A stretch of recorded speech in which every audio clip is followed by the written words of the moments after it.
Bienvenidos a mi primer vídeo de divulgación matemática.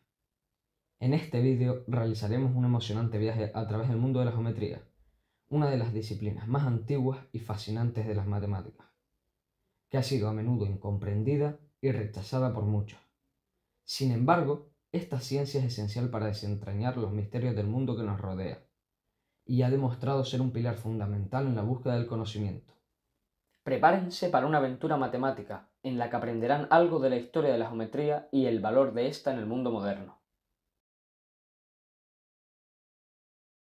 Empecemos hablando de los famosos poliedros regulares y convexos denominados sólidos platónicos. La antigua civilización griega fue la primera que los admiró y estudió. El conocido matemático Euclides demostró que únicamente existen 5 de estos cuerpos geométricos.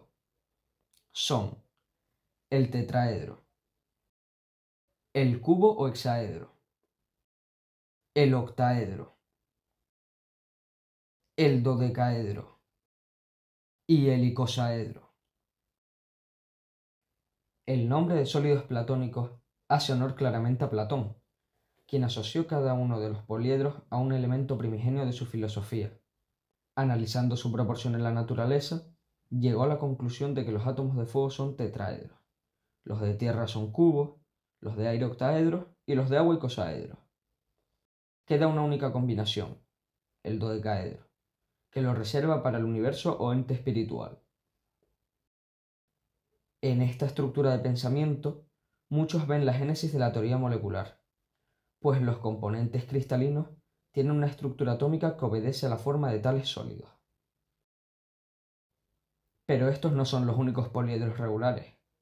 Más adelante, en el siglo XVII, Johannes Kepler descubrió dos que no eran convexos: el pequeño dodecaedro estrellado y el gran dodecaedro estrellado. Y 2 siglos más tarde, Louis Poinsot descubrió otros dos: el gran dodecaedro y el gran icosaedro. Ahora hablemos de la utilidad de la geometría en la vida cotidiana, comentando 2 problemas antiguos resueltos hace relativamente poco. Hay 2 problemas geométricos que llevaban siglos comiendo el tarro a los matemáticos y cuya resolución fue de gran importancia. Las soluciones se suponían prácticamente desde los inicios, pero en las matemáticas hace falta una demostración que no llegaría hasta finales del anterior milenio, y que curiosamente tenían la firma del mismo matemático. El primero se conoce como la conjetura del panal de abejas, formulada por Papus de Alejandría. Se pregunta cuál es la figura geométrica capaz de cubrir el plano con menor perímetro, es decir, con una menor relación perímetro-área. El nombre hace honor al hecho de que las abejas usan hexágonos para minimizar la cera necesaria al compartimentar sus colmenas.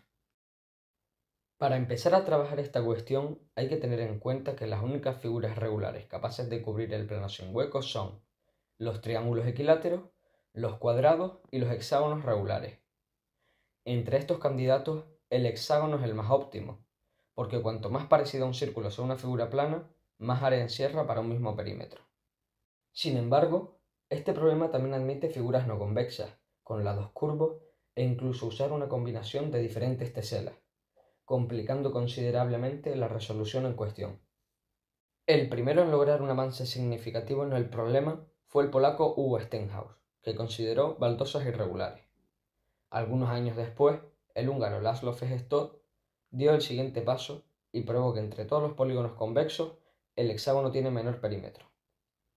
Finalmente, en 1999, Tomás Hale demostró que no eran óptimas las formas con bordes curvos, así que la figura vencedora es el hexágono, si es que las abejas saben lo que hacen. La otra incógnita, también resuelta por Tomás Hale, era el problema de geometría discreta más antiguo que quedaba, la conjetura de Kepler, que contesta la pregunta formulada por Johannes Kepler en 1611: ¿cuál es el empaquetamiento de esferas más denso?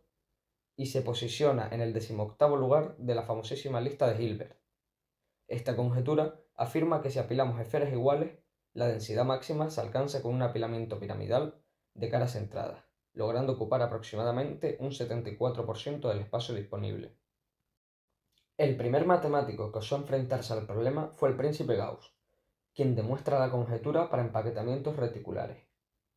Un siglo más tarde, Laszlo Feje-Stokes transforma el problema en uno de optimización con 200 variables y encuentra un método computacional para resolverlo. Pero a mediados del siglo XX aún no había medios para ejecutarlo. Partiendo del trabajo de Feje-Stokes, Thomas Hales y su alumno Charles Ferguson deciden abordar el problema. Ensayando muchos casos individuales y usando complejos cálculos de ordenador, en 1998 dicen por fin haber demostrado la conjetura de Kepler. Al principio, los árbitros confirmaron la exactitud de la prueba de Hales con un margen del 99% de seguridad.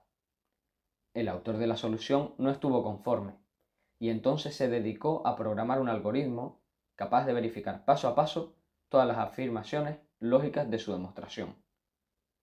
Hales anunció el 9 de agosto de 2014 que lo había logrado, y en junio de 2017 la demostración formal de la conjetura de Kepler fue aceptada en la revista Forum of Mathematics P. En el siglo XVII, Leonhard Euler menciona una nueva versión de la geometría, una que no se vería afectada por los tamaños de las figuras y cuerpos que estudia, sino por sus propiedades.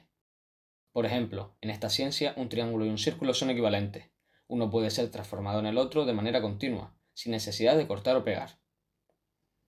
El célebre matemático dio a conocer mundialmente el concepto de topología, entonces llamado análisis situs por Leibniz, fue mencionado en su resolución del problema de los puentes de Königsberg. En esta solución aparece la famosa fórmula de la característica de Euler. Él había demostrado que para poliedros convexos, vértices más caras menos aristas siempre da igual a 2. Esto viene a decir que todos los poliedros convexos son equivalentes topológicamente. La persona que introdujo la palabra topología fue J. B. Listing. Lo hace en un artículo en 1847, llamado Vorstudien zur Topologie, mostrando sus trabajos con su maestro Gauss. Como ya hemos dicho, la característica de Euler permite clasificar los cuerpos geométricos. Si tenemos un poliedro toroidal como el de la imagen en pantalla, no se cumpliría esa relación. Vértices más caras menos aristas daría como resultado 0. Esto se debe a que tiene un agujero. En 1813, L'Huillier publica un importante trabajo, donde indica que la fórmula para sólidos con X asas es vértices más caras menos aristas igual 2 menos 2x. Entonces, para una esfera es 2, pero para un toro es 0. En la tabla proyectada hay otros ejemplos. Recomiendo pausar el vídeo para verlos todos detenidamente. Pero, sin embargo, el padre de la topología sería Poincaré, que logra generalizar los desarrollos anteriores y utiliza el álgebra para trabajar en los objetos topológicos. En esta geometría contemporánea siguen surgiendo nuevas ideas, nuevos conceptos, nuevos problemas y nuevos espacios, como lo pueden ser la teoría de nudos, la teoría de grafos o la teoría de superficies. Para concluir este apartado, comentemos 3 elementos topológicos famosos. El toro. Se trata de un sólido de revolución. Se puede obtener haciendo girar una circunferencia en torno a un eje. Algunos de sus ejemplos más comunes son un donut, un flotador o un neumático. Subir para abajo o salir para adentro suena imposible, pero en la cinta de Moebius se puede conseguir. Este objeto enigmático consiste en una banda cuya superficie cuenta con una sola cara y un solo borde. Fue descubierta de forma independiente por los matemáticos alemanes August Ferdinand Moebius y Johann Benedict Listing. La imagen más antigua que se tiene está en un mosaico romano del siglo III. Actualmente aparece en el símbolo del reciclaje y estaba en el logotipo del Mundial de Qatar. Se usa en la arquitectura, el diseño, el arte y, una curiosidad, las cintas transportadoras tienen esa propiedad para que se gasten de manera uniforme. La botella de Klein. Fue descrita por primera vez en 1882 por el matemático alemán Felix Klein. El nombre original era el de superficie de Klein, pero se tradujo al inglés como botella, al confundirse flash con flash. Cuando se dieron cuenta del error, decidieron dejarlo así, porque se suele representar tridimensionalmente con esa forma. Y no usaron el traductor de Google. Como se puede ver, es una superficie que no tiene ni interior ni exterior, y tampoco tiene borde. Es un objeto del espacio de 4 dimensiones que se forma a partir de un cilindro estirándolo y uniendo un extremo con el otro después de atravesar la superficie. Ya para terminar, quería comentar que dentro de los conocidos 7 problemas del milenio, cuyas soluciones serían premiadas por el Institute Climate Mathematics con la suma de $1.000.000 cada uno, hay 2 con contenido geométrico.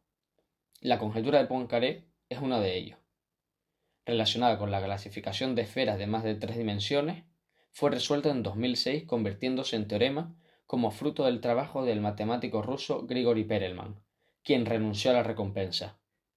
El otro problema, este sí que sin resolver, es la conjetura de Hodge. Propuesta por él en el año 1950, se trata de una de las teorías más abstractas y difíciles de explicar de las matemáticas. Se pregunta en qué medida podemos aproximar la forma de un objeto dado, construyéndolo a partir de bloques simples de dimensión cada vez mayor. A día de hoy no existe una idea clara de si su resolución se llevará a cabo mediante técnicas de geometría algebraica o geometría diferencial. Se ve como un problema abierto, pues entre los propios matemáticos existe bastante división respecto a que la teoría pueda ser probada o refutada. Con esto y lo otro ya hemos terminado. Espero que lo hayan disfrutado, hayan aprendido matemáticas y les guste un poquito más la geometría. Muchas gracias por llegar hasta el final.